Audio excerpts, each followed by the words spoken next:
Meanwhile, on the other side of the Pacific, China's ruling Communist Party is holding an important gathering of its own to talk about the future of the country's economy. It's thought the closed-door meeting will lay out a strategy for greater self-sufficiency. China has been reporting weak economic growth since the global pandemic, with the country's important construction and real estate sector particularly hard hit.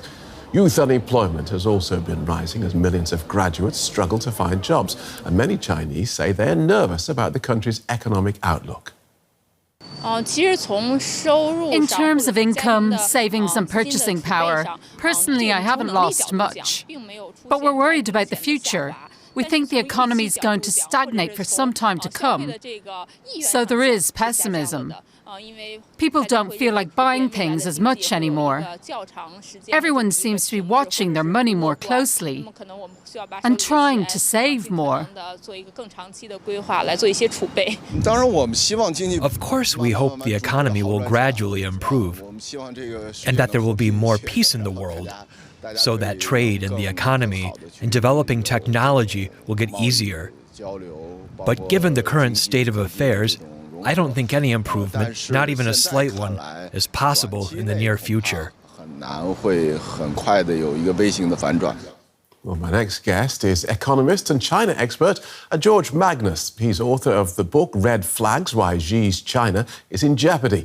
He joins us tonight from the city of Oxford in the United Kingdom. Welcome to DW. Could you explain to non-China watchers why such a dry-sounding meeting, a third plenum, is something that we should be paying attention to?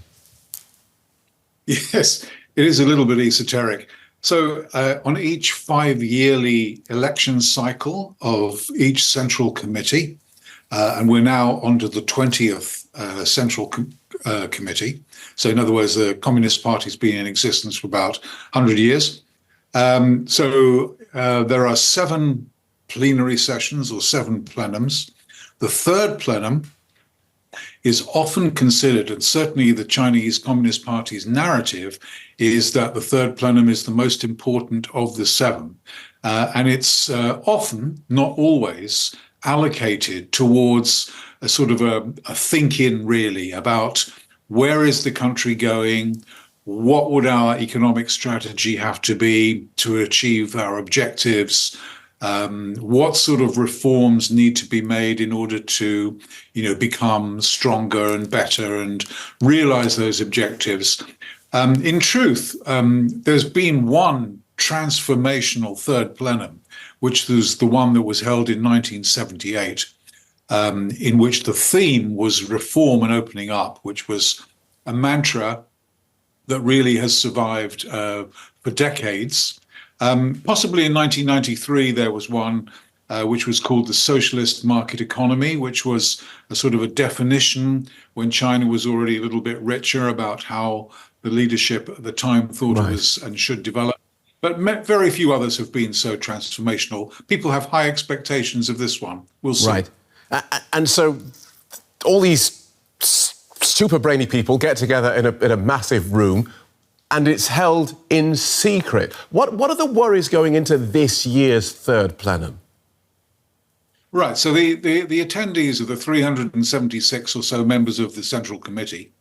And normally, the image that we sometimes have in the West about this is that this is a meeting where everybody gets together and all the issues are thrashed out. Kind of. Really, what's happening is the leadership has been preparing this for about a year or longer, and they will present to the Central Committee a set of ideas and a set of policies which they will discuss, and there'll certainly be some tweaking. But actually, what they're going to decide when they eventually make an announcement has pretty much cast in stone. And so we kind of know a lot, maybe not everything, but we know a lot about what the government is going to come up with, really. And so what are we expecting then from the next 5-year plan? The current one, I believe, ends in 2025. Yes, and certainly the 15th 5-year plan, which is the one that will be coming out in 25 or 26. Obviously, a lot of the groundwork is being laid for that already. But in a way, this is not really the forum I mean, a lot of what's decided at the plenum meeting this week will go into that new 5-year plan. But what we will be watching for very carefully is what does the government say about what it proposes to do with the economy in the immediate future? And there may not be all that much detail about that, but there'll be quite a lot of things that they will say about how they propose to change things in the next, 5 to 10 years. So we'll be watching for things like, will they do more consumption stimulus? Will they change governance regulations for corporations and state enterprises? What will they say about science and technology, something that Xi Jinping calls new productive forces, which he wants China to dominate by 2035. So there are a lot of things that we'll be looking for as clues as to how government policy will evolve not necessarily in the immediate future, but in the years to come. As part of the introduction there, I laid out quite a gloomy prospect for China. Its economy is reported to have grown 4.7% in the 3 months to June. That's growth that most Western countries would kill for. Why is this regarded as a problem for China?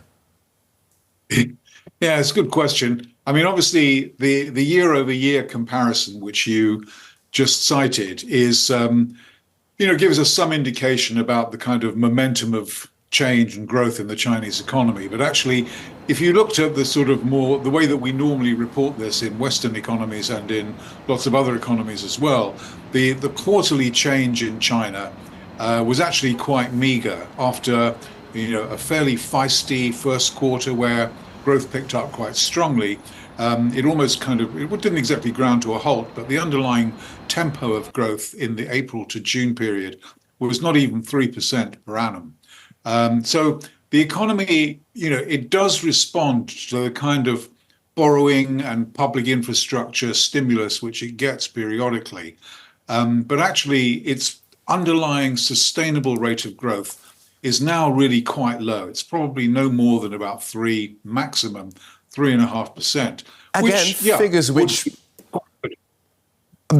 Sorry, I interrupted you there, but we were agreeing. Again, these are figures which most economists would be glad to see. When this third plenum finishes, then what happens? Someone comes out and says, "This is what with the big list of things like this is where the economy is going. These are our plans for the next 5 years," and then somebody presses a button and it happens. How does it work?